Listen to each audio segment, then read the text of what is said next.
Hello, welcome to my channel, Andrew Luis TV. Please subscribe if you haven't subscribed. Thank you to my more than 2,000 subscribers. Keep watching my vlogs. Greetings here in historic Jamestown, present day Williamsburg, Virginia. Now watch this.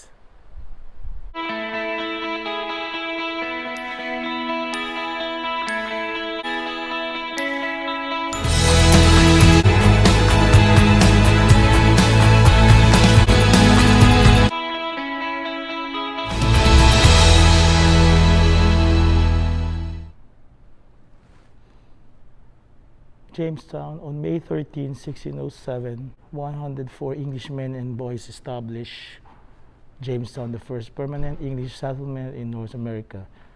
The United States of America evolved from the small fort that they built here on the James River.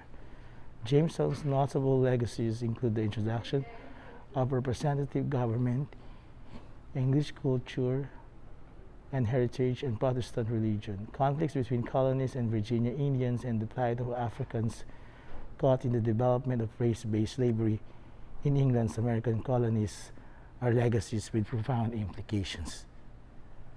At Jamestown, people from different continents and cultures created a new society. Virginia Indians live here in a land they called Centennial.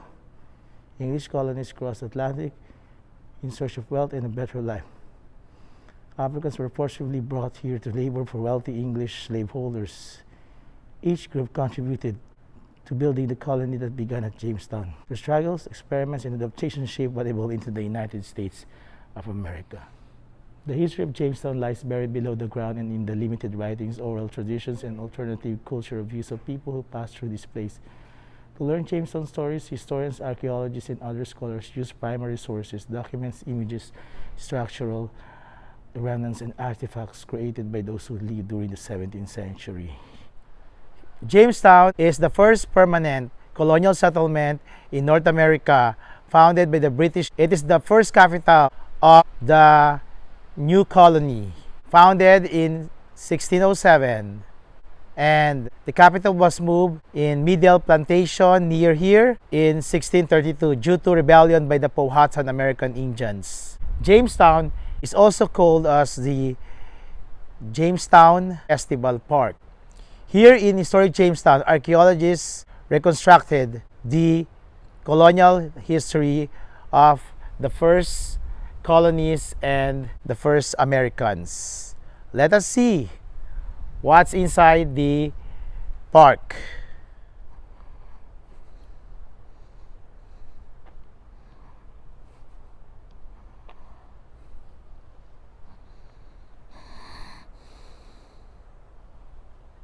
There is a marker here. Governor Ulysses arrived in Jamestown in 1610.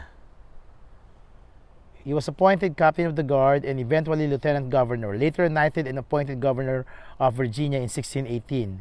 He issued the Great Charter in 1619, establishing the first representative government in Virginia. Let's take a look inside this archaeological museum here in historic Jamestown.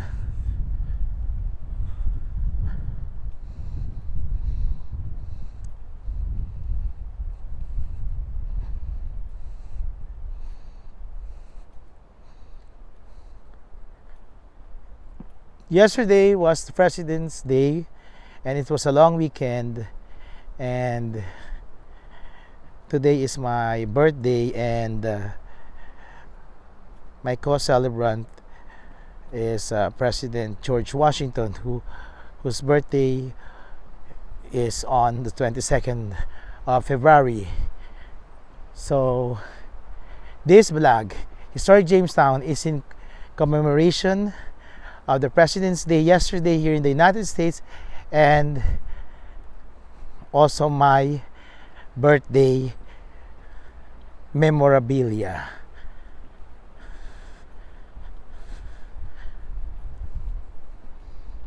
So we are passing this bridge.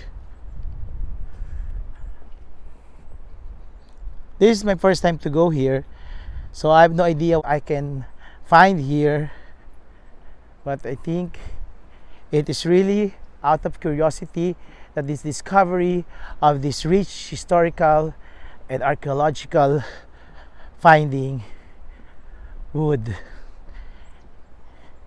incite interest, and we can learn from the history of the first Americans.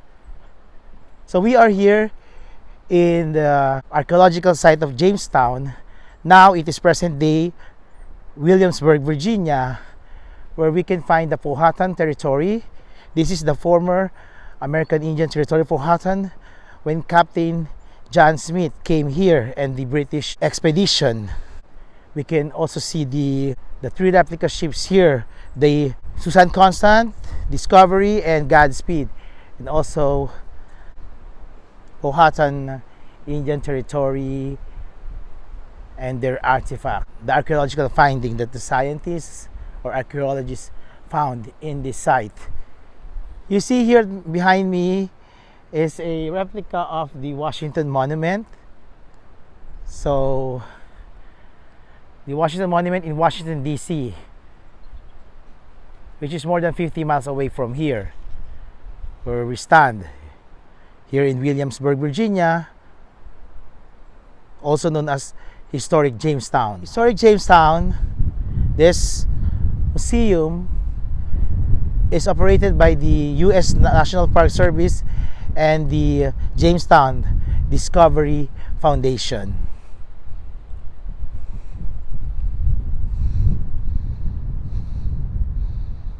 It's very cute, this monument that looks like similar to Washington Monument in the National Mall in Washington, D.C.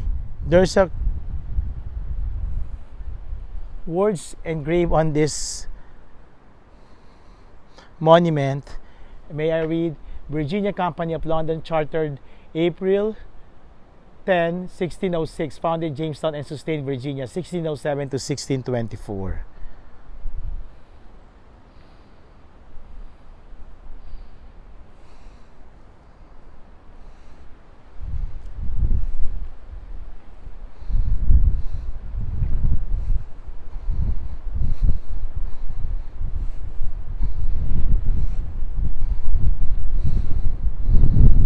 Very windy here. There are also another words engraved on this stone. Lastly and chiefly, the way to prosper and achieve good success is to make yourselves all of one mind for the good of your country and your own, and to serve and fear God, the giver of all goodness, for every plantation which our Heavenly Father hath not planted shall be rooted out. Of London Council for Virginia to the colony, 1606.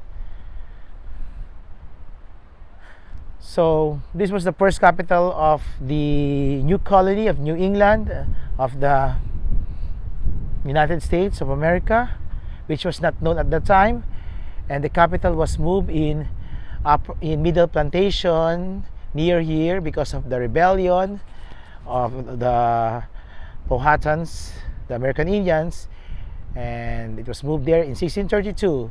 So it is not Philadelphia is the first capital. Philadelphia is the first capital of the Union, but the Jamestown is the first capital of the United States, of the American colony, of the English colony, which they call the Americas. Okay, there are more engravings here, there. Jamestown, the first permanent colony of the English people, the birthplace of Virginia and of the United States, May 13, 1607.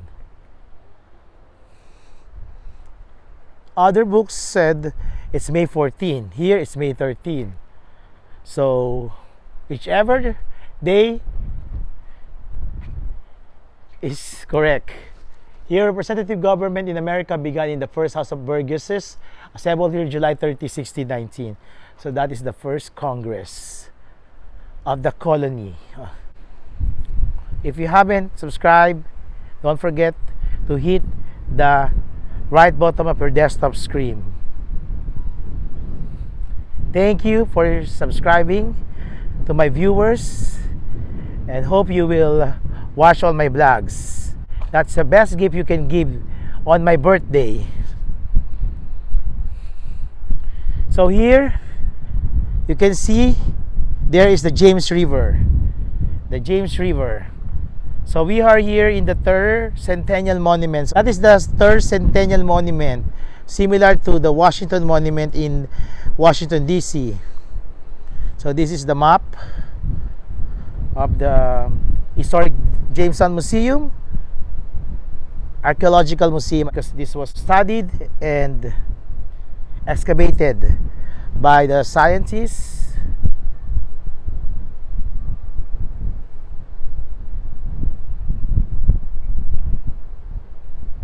We will go to the Memorial Church and the James Fort and the Archaic Museum, the Research Center.